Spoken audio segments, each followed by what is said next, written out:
agar kami saling melengkapi tubuhmu, seperti kau dan Yesus adalah satu. Kami rendahkan diri di hadapanmu,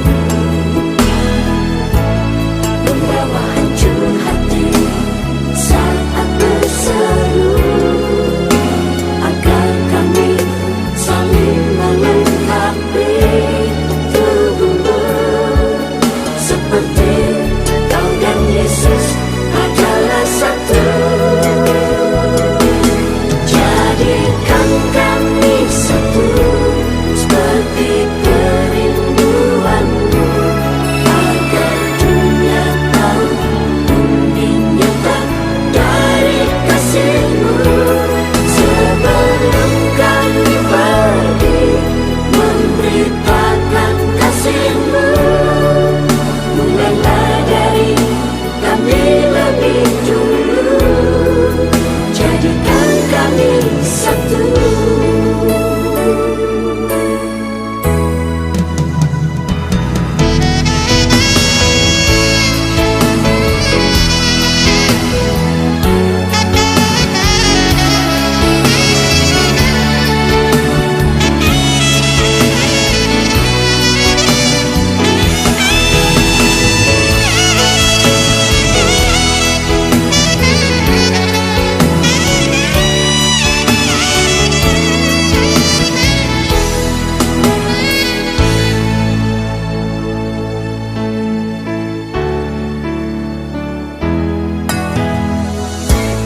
Kami rendahkan diri di hadapanmu,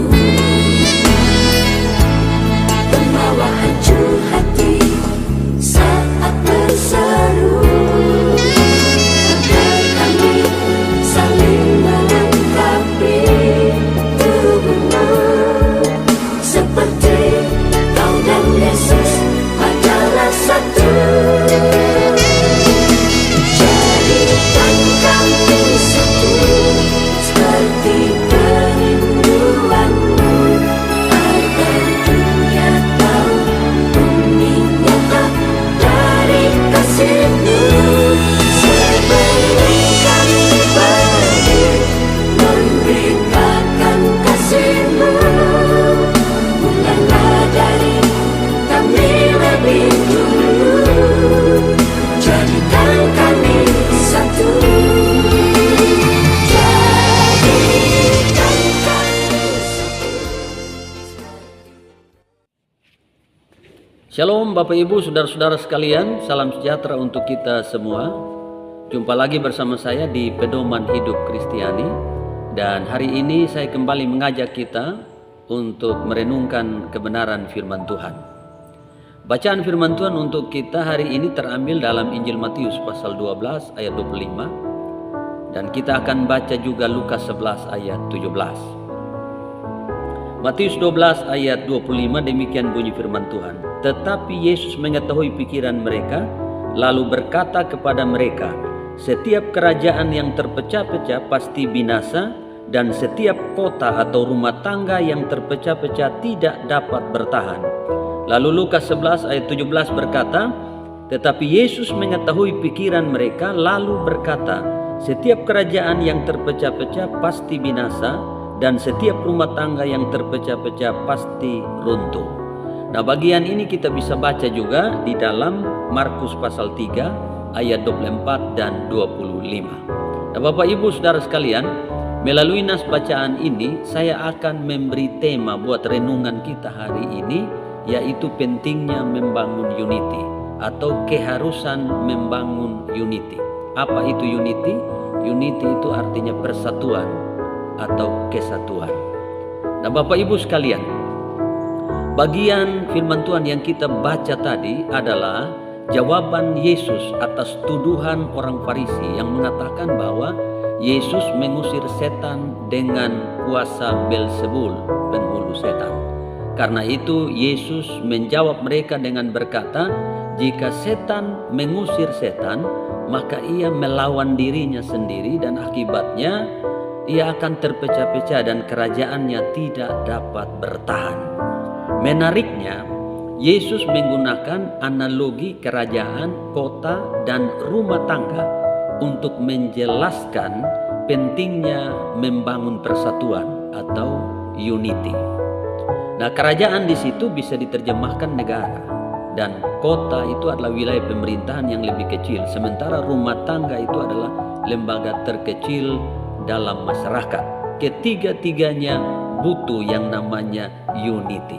Sebab Yesus berkata bahwa setiap kerajaan, setiap kota dan juga rumah tangga yang terpecah-pecah tidak dapat bertahan, akan runtuh dan akan hancur. Karena itu perlu unity atau persatuan. Nah, Bapak Ibu sekalian, ada 3 hal yang akan kita pelajari terkait pentingnya membangun unity. Yang pertama tentang kekuatan dari unity itu. Nah, saudara, bacaan kita mengatakan begini, kata Yesus, setiap kerajaan yang terpecah-pecah pasti binasa, dan setiap kota atau rumah tangga yang terpecah-pecah tidak dapat bertahan. Artinya apa? Artinya suatu kerajaan atau sebut saja negara, kota maupun rumah tangga akan menjadi kuat kalau bersatu atau hidup dalam unity. Ada peribahasa yang mengatakan, bersatu kita teguh, bercerai kita runtuh. Nah, sebaliknya, sebuah kerajaan, sebuah negara atau kota dan juga rumah tangga yang tidak bersatu tidak akan bertahan, mudah runtuh dan akan hancur. Karena itu, melalui nas bacaan hari ini saya mau mengajak kepada setiap keluarga Kristen, setiap rumah tangga Kristen agar tetap bersatu, tetap membangun unity antara suami istri, orang tua dan anak. Jauhi perpecahan, karena perpecahan hanya mengakibatkan keruntuhan dan kehancuran bagi rumah tangga kita. Seringkali masalah-masalah seperti perbedaan pendapat, masalah ekonomi dan lain-lain sebagainya itu bisa memicu konflik dan melahirkan perpecahan. Tapi kalau kita bersatu, maka apapun tantangan yang kita hadapi, rumah tangga kita akan tetap kuat dan solid. Demikian juga satu negara, satu kota, pemerintah dan masyarakatnya harus membangun unity, harus bangun persatuan dan kesatuan. Sekalipun kita berbeda-beda, tetapi kita harus tetap bersatu. Karena persatuan itulah yang membuat kita kuat sebagai sebuah bangsa. Nah, itu kekuatan dari unity. Sekarang yang kedua yang mau kita renungkan adalah bahwa perpecahan itu adalah perbuatan yang merugikan dan menghancurkan diri sendiri. Bandingkan ayat 26 dari Matius pasal 12 tadi berkata begini, demikian juga kalau iblis mengusir iblis, ia pun terbagi-bagi dan melawan dirinya sendiri. Bagaimanakah kerajaannya dapat bertahan?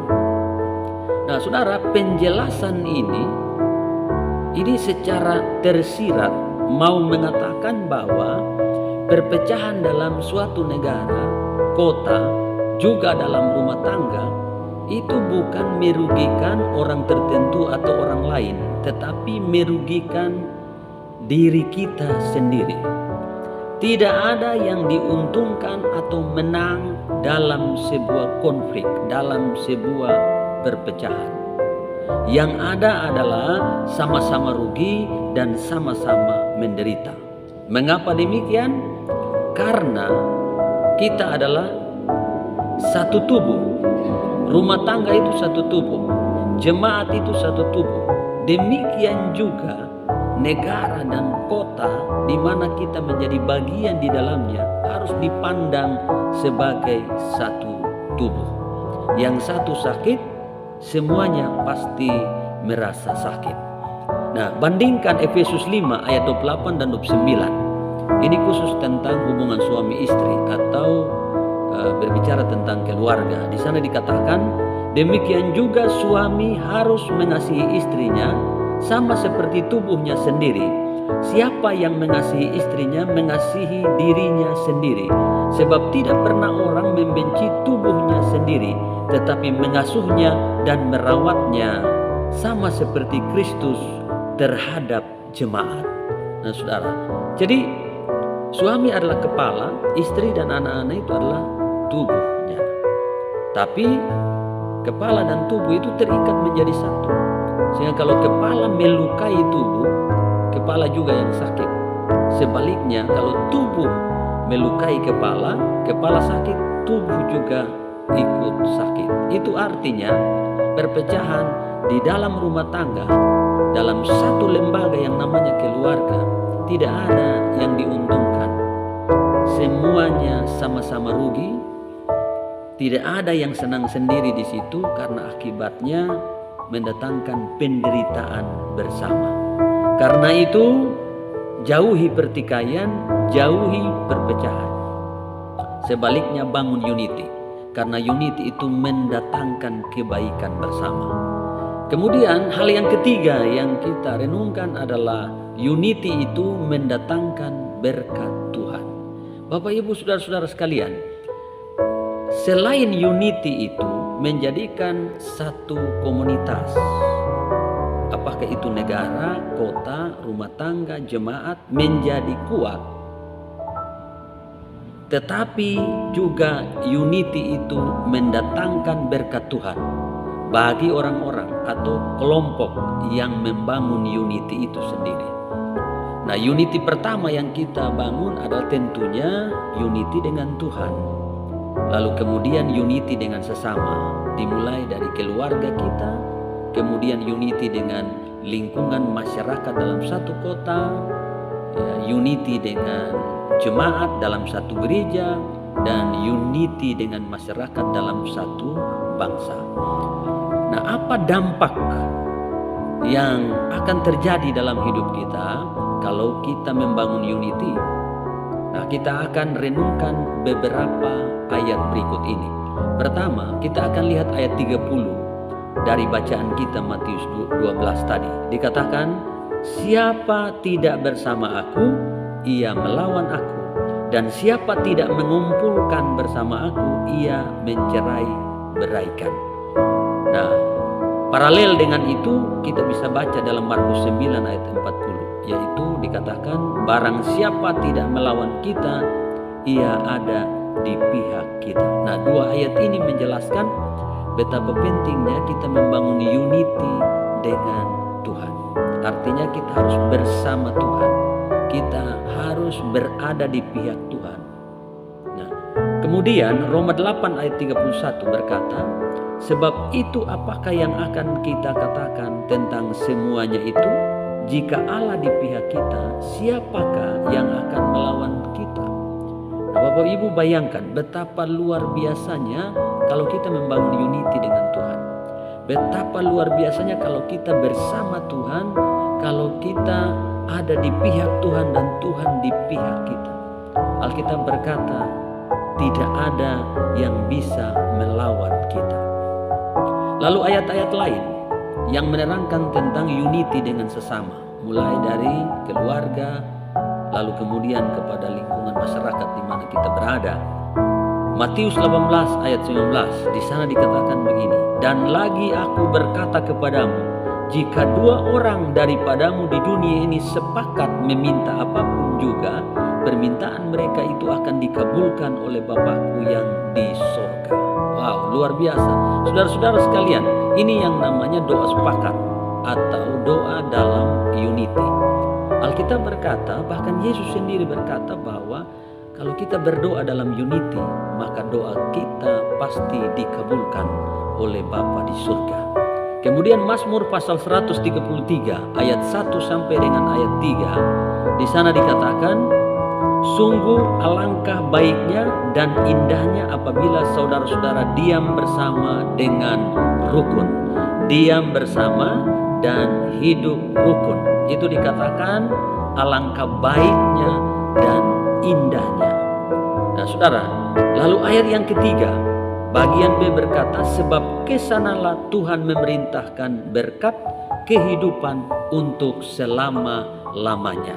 Jadi Bapak Ibu saudara-saudara sekalian, kalau kita membangun unity, kita hidup bersama dalam kedamaian, dalam keharmonisan, di dalam kerukunan, maka Alkitab berkata Tuhan perintahkan berkat ke atas kita, ke atas kelompok orang-orang yang membangun unity tadi.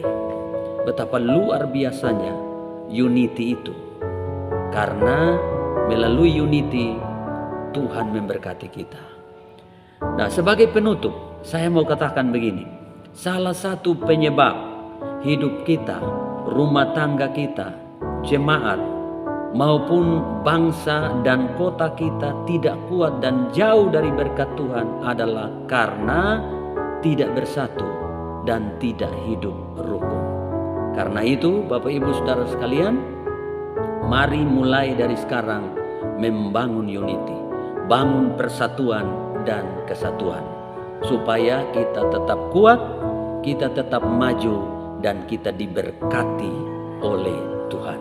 Demikian firman Tuhan yang dapat saya sampaikan buat kita. Tuhan Yesus memberkati kita semua.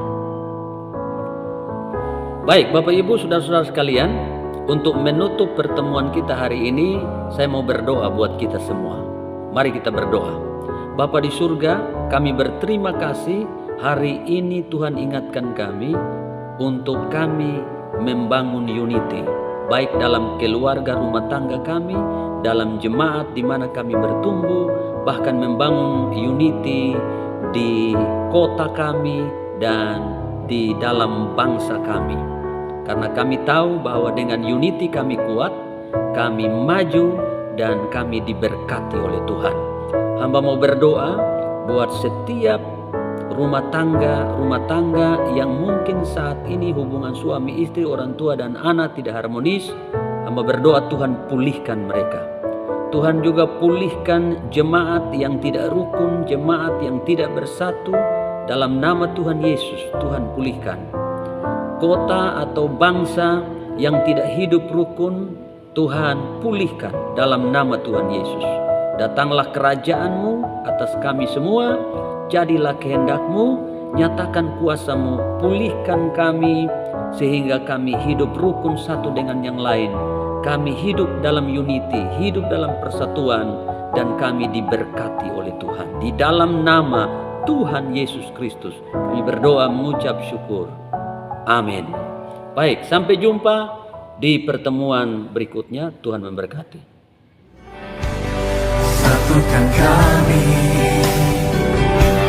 satu dalam kuasa-Mu.